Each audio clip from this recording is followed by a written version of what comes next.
വളരെ പെട്ടെന്ന് ഉണ്ടാക്കാൻ പറ്റുന്ന ഒരു മാങ്ങ അച്ചാറിൻ്റെ റെസിപ്പി ആയിട്ടാണ് ഞാനിന്ന് വന്നിരിക്കുന്നത്. അപ്പോൾ നമുക്ക് നല്ല ടേസ്റ്റി ആയിട്ട് ഉണ്ടാക്കാൻ പറ്റും, പെട്ടെന്ന് ഉണ്ടാക്കാൻ പറ്റുന്ന ഒരു അച്ചാറാണ്. നമുക്കിത് ഉണ്ടാക്കി കഴിഞ്ഞ് കഴിഞ്ഞാൽ അതിൻ്റെ പിറ്റേ ദിവസം തന്നെ നമുക്കിത് യൂസ് ചെയ്യാൻ പറ്റും. അപ്പോൾ നമ്മൾ സാധാരണ അച്ചാറൊക്കെ ഉണ്ടാക്കി കഴിഞ്ഞാൽ ഒരാഴ്ചയൊക്കെ വെച്ച് കഴിഞ്ഞിട്ട് നമ്മൾ യൂസ് ചെയ്യുമ്പോഴായിരിക്കും അതിൻ്റെ മസാലകളൊക്കെ പിടിച്ചിട്ട് നല്ല ടേസ്റ്റ് കിട്ടുന്നത്. എന്നാൽ നമുക്കിത് പിറ്റേന്ന് തന്നെ യൂസ് ചെയ്യാം. അതുപോലെ തന്നെ ഇത് ഒരുപാട് കാലം നമുക്ക് സൂക്ഷിച്ച് വെക്കാനും പറ്റും. ഇപ്പോൾ മാങ്ങേൻ്റെയൊക്കെ സീസൺ ആയതുകൊണ്ട് തന്നെ എല്ലാവർക്കും വളരെ പെട്ടെന്ന് മാങ്ങ കിട്ടുകയും ചെയ്യും. അപ്പോൾ ഈ ടേസ്റ്റി ആയിട്ടുള്ള ഒട്ടും കേടുവരാത്ത മാങ്ങ അച്ചാർ എങ്ങനെയാണ് ഉണ്ടാക്കുന്നതെന്ന് നോക്കാം. അപ്പോൾ ഞാൻ ഇതിന് വേണ്ടിയിട്ട് 2 മാങ്ങ എടുത്തിട്ടുണ്ട്. നല്ല പുളിയുള്ള മാങ്ങ വേണം നമ്മൾ മാങ്ങ അച്ചാർ ഉണ്ടാക്കാൻ വേണ്ടിയിട്ട് എടുക്കാൻ വേണ്ടി. എന്നാൽ മാത്രമേ നമ്മൾ ഉണ്ടാക്കുന്ന അച്ചാർ നല്ല ടേസ്റ്റ് ആയിട്ട് കിട്ടുകയുള്ളൂ. അപ്പോൾ മാങ്ങേൻ്റെ തൊലിയൊക്കെ കളഞ്ഞിട്ട് ഈ ഒരു സൈസിലാണ് ഞാൻ കട്ട് ചെയ്ത് വെച്ചത്. അപ്പോൾ തൊലി ഞാൻ കളയുന്നുണ്ട്, കാരണം കുറച്ച് കട്ടിയുള്ള തൊലിയാണ്, അതുകൊണ്ടാണ് കളഞ്ഞത്. അപ്പോൾ നിങ്ങൾക്ക് തൊലി കളയണമെന്നില്ല. അപ്പോൾ ഈ ഒരു സൈസിൽ തന്നെ കട്ട് ചെയ്ത് വെക്കാൻ വേണ്ടി നോക്കുക. കുറച്ച് വലിപ്പത്തിലാവുമ്പോഴാണ് കൂടുതൽ ടേസ്റ്റ് ഉണ്ടാകുന്നത്. ഇനി നമ്മളിതിലേക്ക് കുറച്ച് കല്ലുപ്പ് ചേർത്ത് കൊടുക്കുന്നുണ്ട്. അപ്പോൾ കല്ലുപ്പ് ചേർത്തതിന് ശേഷം നമുക്കിത് നല്ലപോലെ കൈ വെച്ചിട്ടോ അല്ലെങ്കിൽ ഒരു സ്പൂൺ വെച്ചിട്ടോ ഒന്ന് മിക്സ് ചെയ്യാം. എന്നിട്ട് നമ്മളിത് ഒരു രാത്രി മുഴുവനും ഈ മാങ്ങ ഉപ്പും കൂടി ഒന്ന് പിടിക്കാൻ വേണ്ടിയിട്ട് മാറ്റി വെക്കുന്നുണ്ട്. അങ്ങനെ ചെയ്യുമ്പോൾ മാങ്ങയിൽ ഉപ്പ് നന്നായിട്ട് പിടിച്ചിട്ട് അച്ചാറിടുമ്പോൾ നല്ല ടേസ്റ്റ് ആയിട്ട് കിട്ടും. ഇനിയിപ്പോൾ ടൈമൊന്നും ഇല്ലയെന്നുണ്ടെങ്കിൽ നിങ്ങൾക്ക് മിനിമം ഒരു 2 മണിക്കൂറെങ്കിലും മാറ്റി വെക്കാം. കൂടുതൽ ടേസ്റ്റ് കിട്ടുന്നത് നമ്മൾ തലേന്ന് രാത്രി ഒന്ന് ഉപ്പും ഇതുപോലെ മാങ്ങയും കൂടി ഒന്ന് മിക്സ് ചെയ്ത് വെക്കുമ്പോഴാണ്. അപ്പോൾ ഇത് രാവിലത്തേക്ക് നോക്കുമ്പോൾ കണ്ടോ, മാങ്ങയിൽ ഉപ്പൊക്കെ നന്നായിട്ട് പിടിച്ചിട്ട് അതിൻ്റെ വെള്ളമൊക്കെ ഒന്ന് താഴേക്ക് ഊറി വന്നിട്ടുണ്ട്. അപ്പോൾ ഇതുപോലെ ഒന്ന് ചെയ്ത് നോക്ക്, ഇതുവരെ ഇങ്ങനെ നിങ്ങൾ ട്രൈ ചെയ്തിട്ടില്ലെങ്കിൽ. ഇനി നമുക്ക് വേറെ പണിയൊന്നുമില്ല. നമ്മളിതിൽ ഇഞ്ചി, പച്ചമുളക്, കറിവേപ്പില, അതുപോലെ വെളുത്തുള്ളി അങ്ങനത്തെ ഒരു സാധനവും ചേർക്കുന്നില്ല. കുറച്ച് പൊടികൾ മാത്രമേ ചേർക്കാനുള്ളൂ. അപ്പോൾ നമ്മളിതിലൊരു 1/4 ടീസ്പൂൺ ഉലുവപ്പൊടി ചേർത്തിട്ടുണ്ട്. അതുപോലെ തന്നെ നമുക്കിനി ചേർക്കേണ്ടത് ഒരു 1/4 ടീസ്പൂൺ കായപ്പൊടിയാണ്. ഇതിൻ്റെ അളവൊന്നും കൂടി പോകാൻ പാടില്ല, കാരണം നമ്മൾ 2 മാങ്ങ എടുത്തിട്ടുള്ളൂ. അതുകൊണ്ട് ഒരു 1/4 ടീസ്പൂൺ ഇതിന് അത്രയും മതിയാകും. അപ്പോൾ ഇത് രണ്ടും ചേർത്തിട്ട് നല്ലപോലെ മാങ്ങേൻ്റെ എല്ലാ ഭാഗത്തും പിടിക്കുന്ന വിധത്തിൽ ഒന്ന് മിക്സ് ചെയ്തെടുക്കുക. ഒരുപാട് ഇതിൻ്റെ അളവെല്ലാം കൂടിപ്പോയി കഴിഞ്ഞാൽ ഒരു കയ്പ്പ് ടേസ്റ്റ് ഉണ്ടാകും. അതുകൊണ്ടാണ് അളവ് കറക്റ്റായിട്ട് പറയുന്നത്. 2 മാങ്ങക്ക് ഈ ഒരു 1/4 ടീസ്പൂൺ വെച്ചിട്ട് നിങ്ങൾ എടുത്താൽ മതി. ഇനി നമുക്കിതിലേക്ക് ചേർക്കാനുള്ളത് കടുകിൻ്റെ പൊടിയാണ്. അപ്പോൾ അത് ഞാനിവിടെ ചെറിയൊരു ഉരലിലിട്ടിട്ട് ഇതിങ്ങനെ പൊടിച്ചെടുക്കുന്നതാണ്. അപ്പോൾ അതും ഒരു 1/4 ടീസ്പൂണാണ് എടുത്തത്. അതൊന്ന് നമുക്കിതൊന്ന് ക്രഷ് ചെയ്തെടുക്കാം. ഇതുപോലെ ഒന്ന് കുത്തിയിട്ട് എടുത്തു കഴിഞ്ഞാൽ അതിൻ്റെ ആ ഒരു കടുവിൻ്റെ ഒരു പൊടിയും നമുക്ക് കിട്ടും. നമ്മൾ സാധാരണ കടുക് മാങ്ങയൊക്കെ തയ്യാറാക്കുന്നില്ലേ, അതുപോലെയാണ് ഇത് ചെയ്യുന്നത്. കടുക് ഇതുപോലെ ഒന്ന് കുത്തിയെടുത്തിട്ട് അതിൻ്റെ തൊലിയും ഇതും കൂടി നമുക്ക് ഇതിലേക്ക് ഇട്ട് കൊടുക്കാം.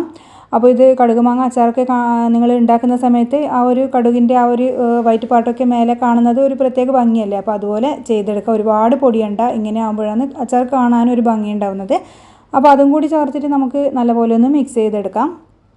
ഇനി നമുക്കൊരു പാൻ അടുപ്പത്ത് വെച്ച് മീഡിയം ഫ്ലെയിമിൽ തീയിട്ടതിന് ശേഷം ഒരു 1/4 കപ്പ് എള്ളെണ്ണ അതിലേക്ക് ഒഴിച്ചു കൊടുക്കാം. എള്ളെണ്ണ തന്നെ എടുക്കാൻ വേണ്ടിയിട്ട് പ്രത്യേകിച്ച് ശ്രദ്ധിക്കുക, കാരണം നമ്മൾ അച്ചാറൊക്കെ ഉണ്ടാക്കുമ്പോൾ എള്ളെണ്ണയിൽ ഉണ്ടാക്കുമ്പോഴാണ് കൂടുതൽ ടേസ്റ്റ്.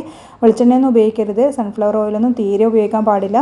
അപ്പോൾ എള്ളെണ്ണ ഇല്ലെങ്കിൽ മാത്രം നിങ്ങൾ വെളിച്ചെണ്ണ ഉപയോഗിക്കുക.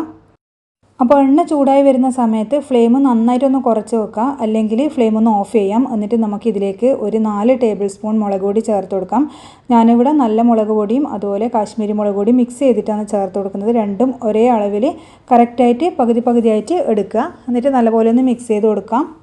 അപ്പോൾ ഫ്ലെയിം ഓഫാക്കി കൊടുത്തിട്ടില്ലെങ്കിൽ അല്ലെങ്കിൽ ചെറിയ തീയിൽ വെച്ചിട്ടില്ലെങ്കിൽ ഈ പൊടിയെല്ലാം പെട്ടെന്ന് കരിഞ്ഞു പോകും. ആ ഒരു ചൂടിന് ഇതൊന്ന് ആ ഒരു കളറൊന്ന് ചേഞ്ച് ആയി കിട്ടിയാൽ മാത്രം മതി. അപ്പോൾ ഇനി നമുക്കിത് ഡയറക്റ്റായിട്ട് തന്നെ ആ ഒരു ചൂടോടെ തന്നെ ഈ ഒരു മാങ്ങയിൽ ചേർത്ത് കൊടുക്കാം. അപ്പോൾ നിങ്ങൾക്ക് വേണമെങ്കിൽ കടുക് പൊട്ടിച്ച് കൊടുക്കാം. ആ ഒരു എള്ളെണ്ണ ചൂടാകുന്ന സമയത്ത് കടുക് പൊട്ടിച്ച് കൊടുക്കാം. പക്ഷേ ഞാനതിൽ കടുക് പൊട്ടിക്കുന്നില്ല, കാരണം നമ്മളിതിൽ കടുക് ചതക്കിയിട്ടൊന്ന് ചേർത്തിട്ടുണ്ട്. അതുകൊണ്ടാണ്. നിങ്ങൾക്ക് വേണമെങ്കിൽ അങ്ങനെ ചെയ്യാം. അപ്പോൾ ഇതിലേക്ക് ഒഴിച്ചതിന് ശേഷം നല്ലപോലെ ഇതൊന്ന് മിക്സ് ചെയ്തെടുക്കണം.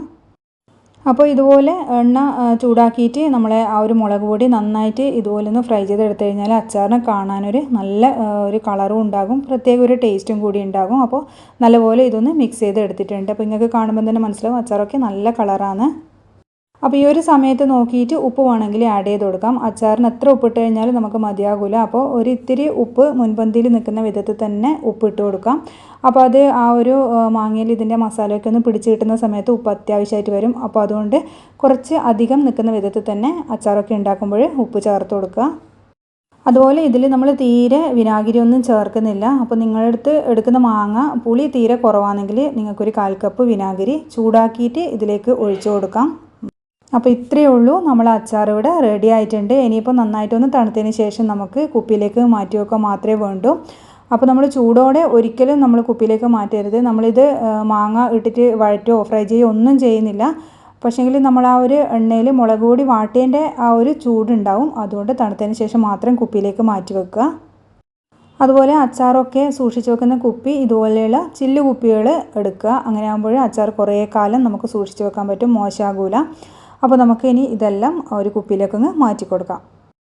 കുപ്പി നന്നായിട്ട് കഴുകിയിട്ട് വെയിലത്ത് വെച്ച് ഉണക്കി നന്നായിട്ട് തുടച്ചതിന് ശേഷം മാത്രം യൂസ് ചെയ്യുക. അങ്ങനെ ആകുമ്പോൾ അച്ചാർ പെട്ടെന്ന് കേടാകുകയും ചെയ്യില്ല. അപ്പോൾ ഞാനിതാ അച്ചാർ ഈ കുപ്പിയിലേക്ക് നിറയെ മാറ്റി വെച്ചിട്ടുണ്ട്. ഇനി നമുക്ക് മൂടിയിട്ട് കൊടുക്കാം. അപ്പോൾ ഇത് നമുക്ക് വേണമെങ്കിൽ പിറ്റേന്ന് തന്നെ യൂസ് ചെയ്യാം. അപ്പോൾ ഞാൻ നേരത്തെ പറഞ്ഞ പോലെ നമുക്ക് ഒരാഴ്ചയൊക്കെ കഴിഞ്ഞിട്ട് യൂസ് ചെയ്യുമ്പോഴാണ് ഈ മാങ്ങയിൽ എല്ലാ പൊടികളും മസാലകളും ഒക്കെ പിടിച്ചിട്ട് നല്ല ടേസ്റ്റായിട്ട് കിട്ടുന്നത്. അപ്പോൾ കുറച്ച് ബാക്കി ഉണ്ടായിരുന്നു. അപ്പോൾ അതുകൊണ്ട് ഞാനിതാ ഒരു ചെറിയ കുപ്പിയിലേക്ക് മാറ്റി വെച്ചിട്ടുണ്ട്. അപ്പോൾ അച്ചാർ ഏറ്റവും വലിയ ഭരണിയിലൊന്നും ആക്കി സൂക്ഷിക്കുന്നതിനേക്കാളും നല്ലത് ഇതുപോലെ ചെറിയ 1-2 കുപ്പിയിലാക്കിയിട്ട് സൂക്ഷിക്കുന്നതാണ്.